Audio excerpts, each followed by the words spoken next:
Because we do business with people. We don't do business with businesses. It's the real people behind those businesses that make a difference to us.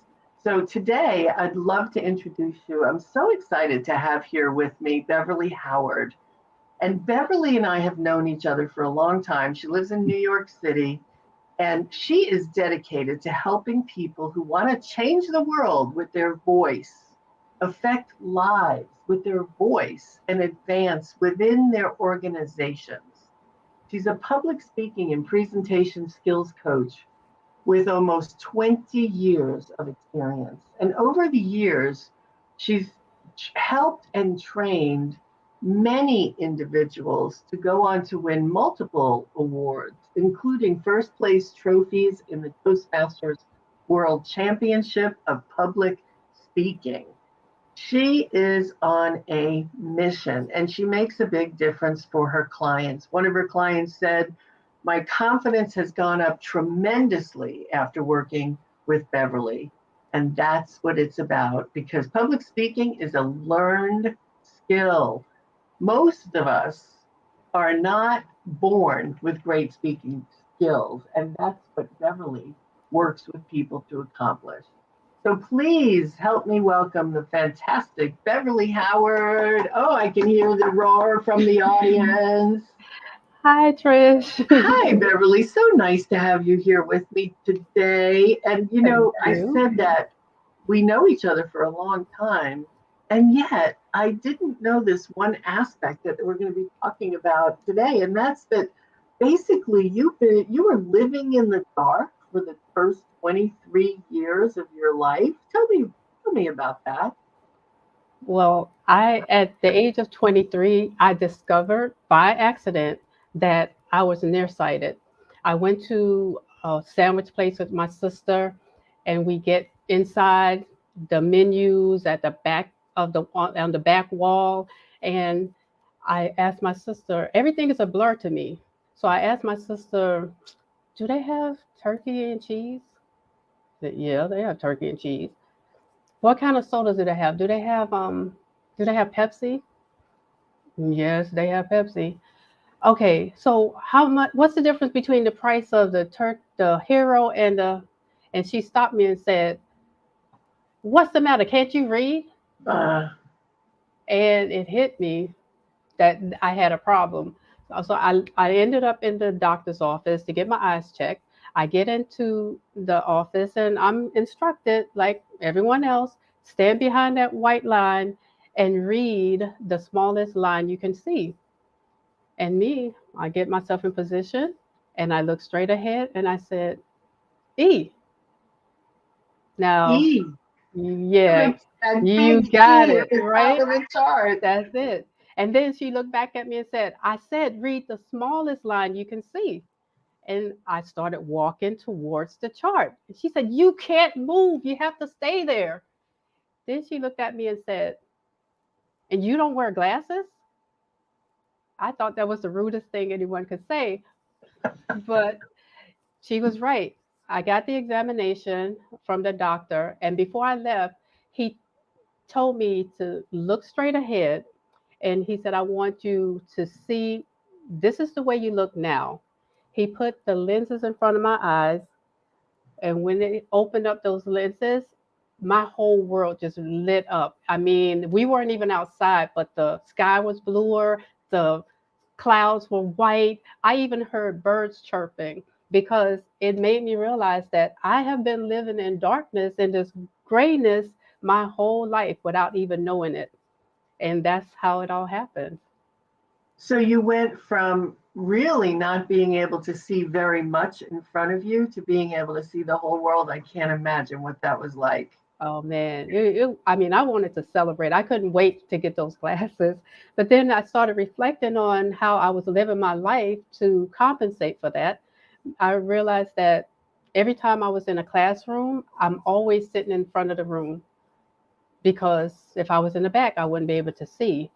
Whenever my sisters and family members were in front of the TV watching sporting events like football, basketball, and they're saying number 28, whatever the person's name is, I could not relate because everything was a blur. And I was never able to make the distinction between the way a person looks and all of those things that go into knowing an individual. So throughout life, I never knew who was who. I mean, Michael Jordan, yes, I knew him. Just certain people you just know because they're prominent. But for the most part, even in learning history, don't ask me about African American history, world history, American history. I cannot do it because I need to be able to see their faces. I need to be able to see everything as it relates, the dates and the names, and put them all together.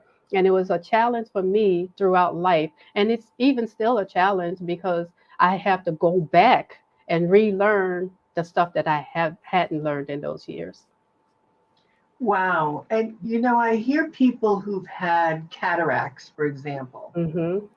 after they get the cataract surgery, how they can't believe how much more they can see. Yes. I can't imagine what that was like for you. Did you start going back to, oh my God, what have I missed all this time? Yeah. Yeah. I really did. I missed a whole lot of things.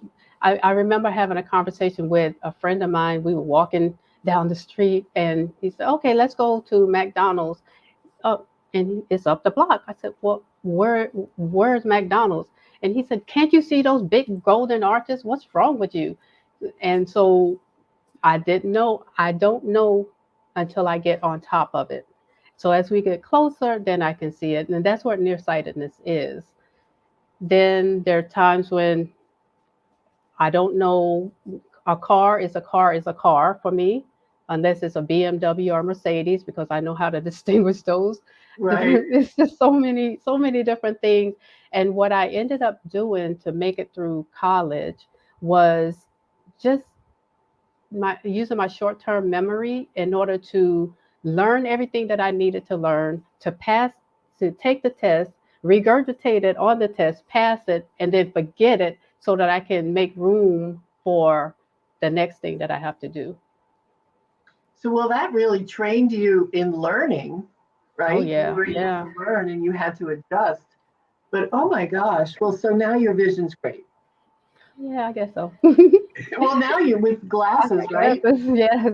But Yeah, I with think even with the glasses, I still have that mentality of someone who doesn't, and that how someone who makes the effort to lose weight and they do all the things, exercise, do eat right, and they lose the weight, but when they look in the mirror, they still see the person they were before they lost the weight.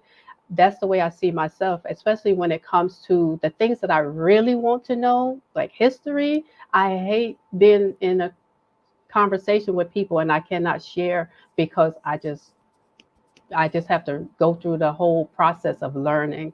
And so yeah. it's amazing. It's really amazing. And I can see that. So they say that people who have a diminished capacity in one sense, the others come alive. Did you Yes. find that your hearing was better? And did you find any of that or no? Because I'm Why thinking did you you work with, ask me that? well, because you work with people to get their message out, their voice heard. So I'm thinking that must have something to do with, your hearing must have been better. Well, I have a story about that. When I was working, someone attested this with me that if I didn't have my glasses on, I couldn't hear you. Has that ever happened to you as a person wearing glasses? No. It have it did. If I didn't have my glasses on, when I was younger too, I did have problems hearing as well. So in my life, I compensated by reading lips.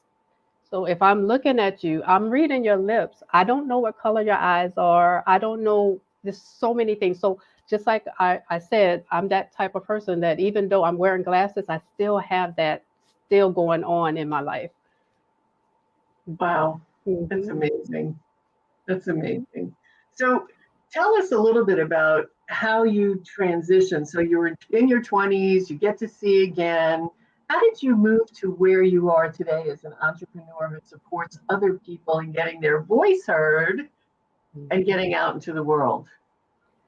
Well, it all started with Toastmasters when I joined in 1986.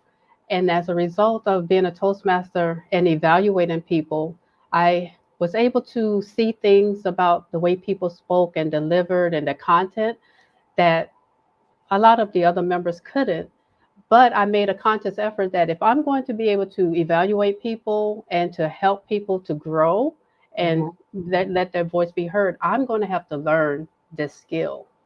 So I became, and I am, what I consider a professional learner.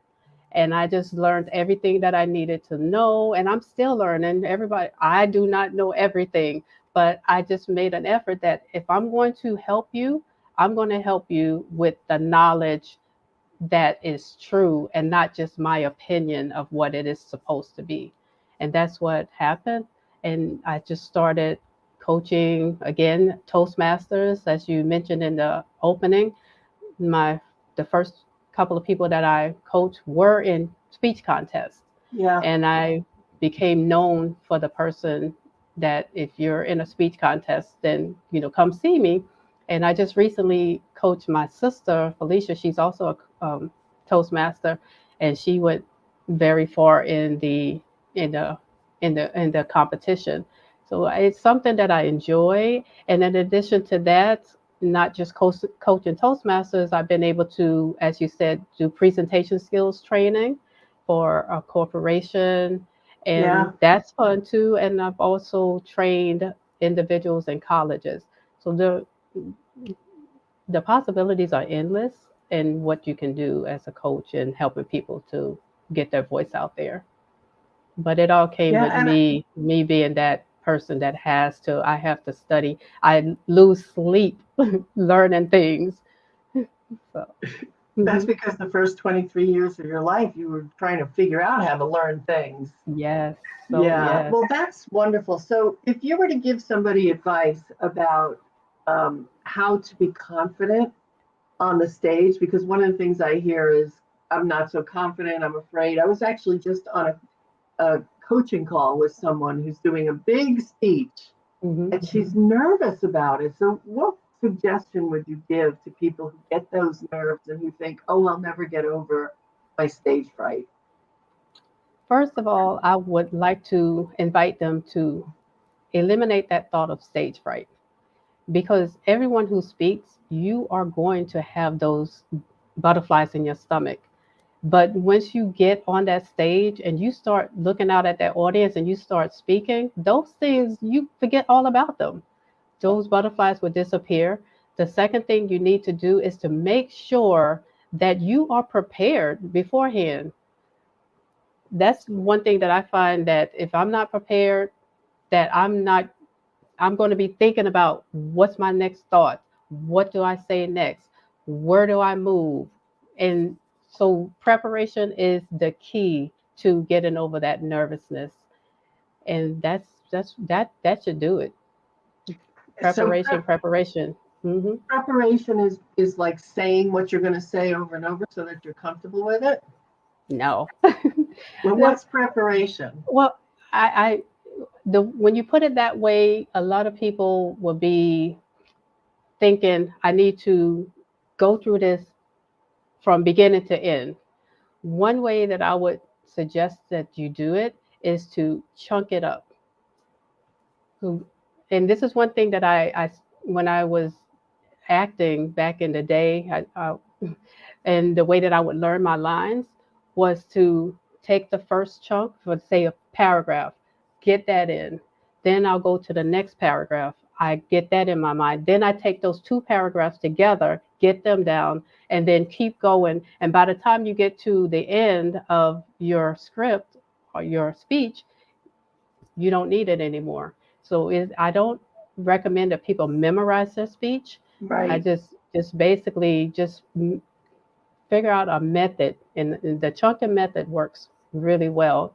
I just give it a try and start with the beginning, the body of your speech, as opposed to the opening and the conclusion, because the body is what the bulk of your speech is going to be anyway. Yeah, I love that idea that you just take small pieces of it, small chunks of it, get comfortable with that. in your head what you're going to say, and then you get comfortable with the next chunk. Mm-hmm. To try to get comfortable with so much at one time is too difficult. Yes, too much. Mm-hmm. Yeah. Yeah. What do you think about visualization and those kinds of techniques? Mm-hmm. Visualization is excellent. And the way that I would this recommend that you use visualization is to visualize yourself on that stage. You're preparing for the speech. Visualize yourself on the stage as often as you need to. One of the things that I did when I was coaching one of the people who made it to the championship, I took him on the stage and I told him, look out at the audience.